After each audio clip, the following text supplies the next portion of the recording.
Je suis Xavier Prévost, je suis professeur d'histoire du droit à l'Université de Bordeaux, où je dirige l'Institut de recherche Montesquieu, et je vais vous parler de mon enseignement en confinement pour mon cours de première année de licence de droit d'histoire de l'État, pour lequel j'ai un peu moins de 1000 étudiants. Alors, s'adapter au confinement pour mettre en place le cours à distance, c'était un peu du bricolage, mais comme j'employais déjà les ressources numériques, j'ai pu m'appuyer sur cette base. Et grâce au conseil de la mission d'appui à la pédagogie et à l'innovation de l'Université de Bordeaux, j'ai choisi de recourir à un diaporama commenté, c'est-à-dire une solution audio asynchrone qui a plusieurs avantages. Ça permet de conserver le visuel que je projette habituellement en cours, sur lequel j'ai ajouté des pastilles, des modules audio qui donnent les explications aux étudiants. Et surtout, techniquement, ça évite les problèmes liés à la connexion et au téléchargement. Les étudiants peuvent télécharger plus facilement cette ressource, y accéder à n'importe quel moment et donc l'écouter autant de fois qu'ils veulent. En plus, j'échange avec eux par le forum sur la page Moodle du cours, par courriel ou via Twitter.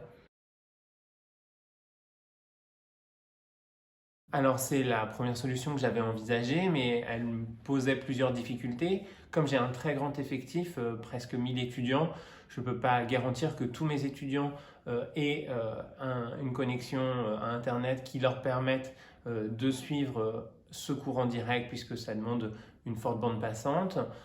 Et puis en outre, je ne suis pas certain qu'il soit disponible à ce moment-là, puisque si par exemple il n'y a qu'un seul ordinateur à la maison pour toute la famille, ou si ils ont une activité pour laquelle ils se sont rendus bénévoles dans le cadre du confinement par exemple, ils ne sont pas forcément disponibles à ce moment-là. Il faut continuer à avoir un rythme régulier. Ça, c'est assez important, je pense, dans le cadre de ce confinement.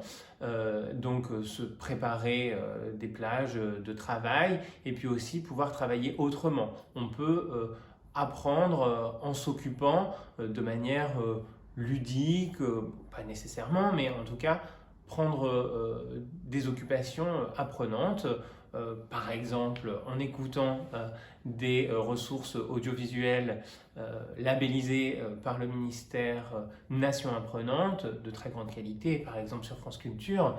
Un certain nombre d'émissions sont à destination des étudiants en histoire, par exemple, ou dans ma matière l'histoire de l'État, hein, de nombreuses ressources existent.